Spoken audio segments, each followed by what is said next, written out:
আজকে আমার আলোচনার বিষয় পুরুষের থেমে থেমে প্রসব হওয়া কি যৌন অক্ষমতার লক্ষণ।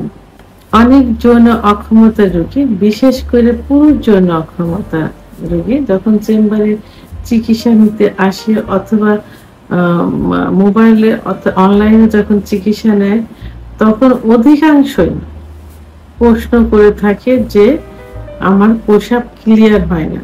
মানে যৌন অক্ষমতার চিকিৎসা নিতে আসছে, চিকিৎসার বিষয়ে কথা বলছে, তার কি কি সমস্যা হয়, যৌন অক্ষমতার কোনগুলো প্রকাশ পায়। যখন বলে প্রথমে তাদের অনেকেরই এই কথাটাই প্রথমে আসে যে প্রসাব করতে বসলে প্রসাব ক্লিয়ার হয় না। অনেক সময় বসে থাকতে হয়, প্রসাব বেরোচ্ছে, কিছু সময় পরে রানিং, কিছু সময় পরে থেমে যাচ্ছে, আবার একটু ম্যাসেজ করলে, একটু হাঁটাহাঁটি করলে আবার একটু প্রসাব হচ্ছে। এইভাবে কয়েকবার প্রসাব থেমে থেমে হচ্ছে, চেপে চেপে বের করতে হচ্ছে। অনেকে বলে থাকে যে প্রসাব চিকন ধার দিয়ে হচ্ছে থেমে থেমে, এবং প্রসাবের সময় জ্বালা পোড়া করছে ইত্যাদি অভিযোগ দিয়ে থাকে, এবং বলে যে এই সমস্যার কারণে যৌন অক্ষমতা আসছে। তো তাদের এই বিষয়টি যেহেতু অনেক কমেন্টস আসছে এবং অনেক যৌন অক্ষমতা রোগী বলে থাকে তাদের যে ধারণা, তো সেই বিষয়টা নিয়ে আজকে আমি ভিডিও আকারে করলাম এই কারণেই যে আসলে যৌন অক্ষমতা অনেকটা এটার জন্য হয়ে থাকে। আর যৌন অক্ষমতার একটা লক্ষণও কিন্তু থেমে থেমে প্রসব হয়। কারণ যাদের প্রোস্টেট গ্ল্যান্ডের সমস্যা থাকে এবং ইউরিনারি ট্র্যাক্ট ইনফেকশন থাকে, বিশেষ করে যাদের প্রোস্টেট গ্ল্যান্ডের বৃদ্ধি থাকে, তাদের প্রসাব কিন্তু থেমে থেমে হয়, ক্লিয়ার মতো হয় না।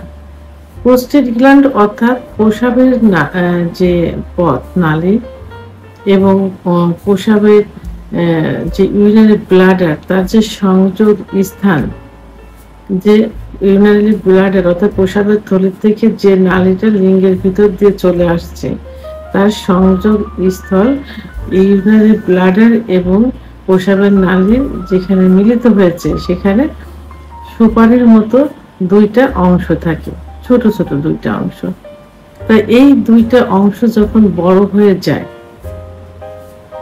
তখন প্রসাবের যে ছিদ্রটা থাকে, অর্থাৎ মাংস যখন বড় হয়ে যায়, তো এই গ্ল্যান্ডটা, তো সেটা তখন প্রসাবের নালীটাকে চেপে ধরে, সংকুচিত হয়ে যায়, যে কারণে প্রসাব ধীরে ধীরে বের হয়। অনেক সময় প্রসাব বেরোচ্ছে, হঠাৎ করে বন্ধ হয়ে যায়। আর ইউরিনারি ব্লাডারে কিন্তু শুক্রাণুটা সুরক্ষিত অবস্থায় রাখে, বীর্যকে সুরক্ষিত অবস্থায় রাখে। তো এখন এইখানে যদি ইনফেকশন হয়, তাহলে অবশ্যই যৌন অক্ষমতা আসবে। এটা সাধারণত 40 বছর বয়সের পরে যেই হয়, আর অভিযোগগুলো 40-এর পরেই সাধারণত আসে।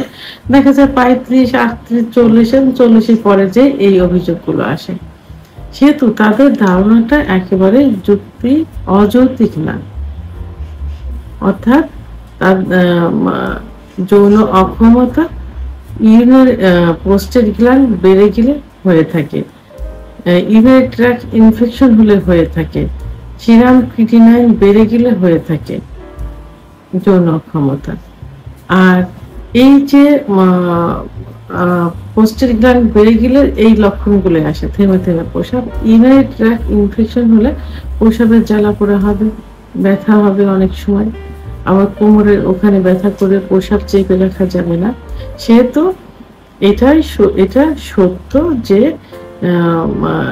যাদের প্রসাব থেমে থেমে হয়, তাদের যৌন অক্ষমতা হয়। কারণ এই থেমে থেমে হওয়াটা প্রসাবের ইনফেকশন এবং প্রোস্টেট গ্ল্যান্ড বৃদ্ধি, কিডনিতে ইনফেকশন ইত্যাদির কারণে হয়ে থাকে। তো এখন এখানে আমি আজকে 4টি মেডিসিন নিয়ে কথা বলবো হোমিওপ্যাথি এর জন্য। তো যাদের এই যে থেমে থেমে প্রসাব হচ্ছে, প্রসাব হওয়ার পর কিছুটা বন্ধ হয়ে আবার হচ্ছে, একটু চেপে চেপে বের করতে হচ্ছে পেনিসটা, তো সেখানে লাইকোপোডিয়াম টেনেম খুব ভালো কাজ করে থাকে। তো এটা কিভাবে খেতে হবে? লাইকোপোডিয়াম টেনেম, তো এটা প্রতিদিন সকালে খালি পেটে 2 ফোঁটা জিহ্বার উপর দিয়ে খেতে হবে 3 দিন। প্রতিদিন সকালে খালি পেটে 2 ফোঁটা জিহ্বার উপর দিয়ে 3 দিন খেতে হবে, পরপর 3 দিন। এই যে খালি পেটে আধা ঘন্টার মধ্যে কাঁচা পেঁয়াজ, ঝাল, রসুন এবং দাঁত মাজার পেস্ট এটা ব্যবহার করা যাবে না। আচ্ছা, দ্বিতীয় যে ওষুধটি সেটি হলো কোনিয়াম টেনেম। কোনিয়াম টেনেম ওষুধটি কখন খেতে হবে? লাইকোপোডিয়াম টেনেম 3 দিন শেষ হয়ে যাওয়ার পর 7 দিন পরে কোনিয়াম টেনেম খেতে হবে। এটাও 2 ফোঁটা জিহ্বার উপর দিয়ে সকালে খালি পেটে খেতে হবে, পরপর 3 দিন। 2 ফোঁটা জিহ্বার উপর দিয়ে সকালে খালি পেটে খেতে হবে, পরপর 3 দিন। তাহলে লাইকোপোডিয়াম টেনেম 3 দিন খাবার পরে 7 দিন পরে গিয়ে কোনিয়াম টেনেম খেতে হবে, পরপর 3 দিন। আর 2টা মাদার টিংচার, এই 2টা মাদার টিংচার প্রথম দিন থেকে চলবে। তৃতীয় নম্বর এই মাদার টিংচারটি হলো সেবাল শেরুলেটা মাদার টিংচার। প্রোস্টেট গ্ল্যান্ডের জন্য খুব ভালো কাজ করে থাকে। তাই সেবাল শেরুলেটা মাদার টিংচার 10 ফোঁটা ঠান্ডা পানি সহ দিনে 3 বার সেবন করতে হবে, খাবার আধা ঘন্টা আগে অথবা আধা ঘন্টা পরে। 1 থেকে 3 মাস পর্যন্ত সেবন করতে হবে। চতুর্থ নম্বর যে মেডিসিন সেটি হলো বারবারিজোল। এটা মাদার টিংচার সকালে 10 ফোঁটা ঠান্ডা পানি সহ দিনে 3 বার সেবন করতে হবে, খাবার আধা ঘন্টা আগে অথবা আধা ঘন্টা পরে। প্রস্রাব ক্লিয়ার হচ্ছে না, ক্লিয়ার না হওয়ার কারণে দেখা যায় যে একটু ব্যথা করে, জ্বালা যন্ত্রণা করে, কোমরের দুপাশে ব্যথা করে, পেট একটু ভার লাগে, বুকের দিকে ব্যথাটা উঠে যায়। তো তখন এই বারবারিজোল খুব ভালো কাজ করে থাকে। ওষুধটি 1 থেকে 3 মাস পর্যন্ত সেবন করা যেতে পারে। এই ওষুধ 4টি অবশ্যই জার্মানির ওষুধ কিনতে হবে, সিলগালা অবস্থায় নিতে হবে। সব থেকে ভালো হবে যে ডাক্তারের চিকিৎসা নেবেন তার থেকে ওষুধটা নেওয়ার জন্য, কারণ ডাক্তার নিজের ক্যারিয়ার বজায় রাখার জন্য হলেও সর্বোচ্চ ভালো ওষুধ দেওয়ার চেষ্টা করবেন। ভিডিওটি সম্পর্কে যদি কোনো মতামত থেকে থাকে অবশ্যই কমেন্টসের মাধ্যমে জানাবেন। আর ভিডিওটি ভালো লাগলে লাইক, কমেন্ট, সাবস্ক্রাইব করে আমার সঙ্গে থাকুন। আল্লাহ হাফেজ।